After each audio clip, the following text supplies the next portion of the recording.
రాబోయే 2026వ సంవత్సరంలో కన్యా రాశి వారికి జరగబోయే 6 ప్రధాన సంఘటనలు లేదా విషయాలు ఏమిటో క్లియర్గా తెలుసుకుందామండి. 2026వ సంవత్సరం కన్యా రాశి వారికి పెద్ద మార్పులు, స్పష్టమైన విజయాలు తీసుకొస్తుందని చెప్పవచ్చండి. No doubt at all. గురుబలం ఉంది. ముఖ్యంగా ఈ సంవత్సరం శని, అష్టమ శని కానీ, అర్ధాష్టమ శని కానీ, ఏలినాడు శని కానీ ఇవన్నీ కూడా కన్యా రాశి వారికి ఏమీ లేదండి. ఆయన ప్రభావం కూడా ఏమీ లేదు.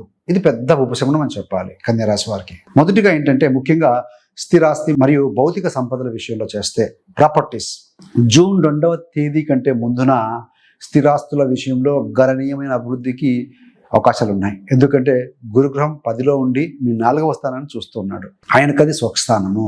మీరు ఇంటి కొనుగోలు లేదా స్థలానికి సంబంధించిన ఒప్పందాలు చేసుకునే అవకాశం ఉంది. లేదా ఇంటి మరమ్మతులు చేసుకోవటం, ఎక్స్పాండ్ చేసుకోవటం, ఇలాంటి వాటి గురించి బాగా ఆలోచించే అవకాశం చాలా బలంగా ఉందండి. అలా సాధ్యం కాని పక్షంలో వాహనము లేదా గృహ యంత్ర సామాగ్రి కూడా కొనే అవకాశం ఉంటుందండి. సో ఇది ఎందుకనంటే 10వ స్థానంలో గురుడు ఉన్నారు. ఆయన సప్తమ దృష్టి 4వ ఇంట్లో మీద దృష్టి పెడుతున్నారు కాబట్టి ఇస్తున్నటువంటి ఒక శుభ ఫలితం. రెండవది ఏంటంటే రుణ విముక్తి, అంటే అప్పుల నుంచి విముక్తి పొందడం, మరి కాంపిటీషన్స్లో విజయం పొందడం. ఇది రెండవ మార్పు. రుణాలు, అప్పుల నుంచి విముక్తి పొందుతారని చెప్పాలి. మీరు 6వ స్థానం అంటే శత్రు, రుణ, రోగబాధ.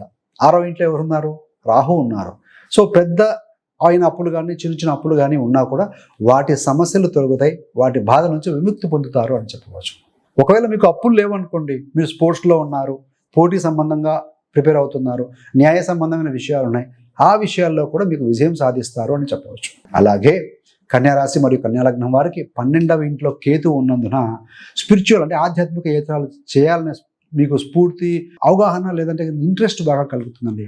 కేతు అంటే ఆధ్యాత్మికత, 12th అంటే ప్రయాణాలు, దూర ప్రాంతం. సో దూర ప్రాంతంలో ఉన్నటువంటి ఆధ్యాత్మిక క్షేత్రాలకు వెళ్ళే అవకాశం కోసం మీరు ప్రయత్నిస్తారు అని చెప్పాలి. మరి మూడవది ఏంటంటే ఫ్యామిలీ ఎక్స్పాన్షన్, సంతాన సుఖం.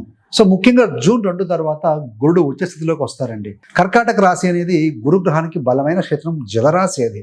సో అందులో కంఫర్టబుల్గా ఉంటారు. సో కాబట్టి ఆ ప్రవేశిస్తారు కాబట్టి ఆ దృష్టి చేత ముఖ్యంగా సంతానోత్పత్తి. ఆయన గురుడు కర్కాటకానికి రాగానే కన్యారాశి మరియు కన్యాలగ్నానికి 5వ స్థానం అనేటువంటి యొక్క మకరం మీద దృష్టి పెడుతూ ఉంటారు.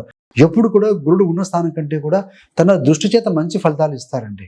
ఎలాగైతే ఒక గురువులు ఒక పొజిషన్లో ఉన్నా కూడా పిల్లల అభివృద్ధికి ఎలాగా వాళ్ళైతే కనుక తీర్చిదిద్దుతారో అలాగే తన దృష్టి చేత సో ఆ స్థానం బలపడుతుంది. 5వ స్థానం అంటే ఏంటి? పిల్లలు, విద్య, మంత్రస్థానం ఇవన్నీ కూడా ఉంటాయి. వీటి విషయాల్లో పురోగతి ఉంటుంది. పిల్లల ఆరోగ్యం కావచ్చు, విద్య ఎక్స్పాన్షన్ కావచ్చు, ఇలాంటి వాటికి బలమైన అవకాశాలు ఉంటాయి. మరి 4వ పాయింట్ ఏంటంటే ప్రేమ మరియు ప్రేమ సంబంధాలు.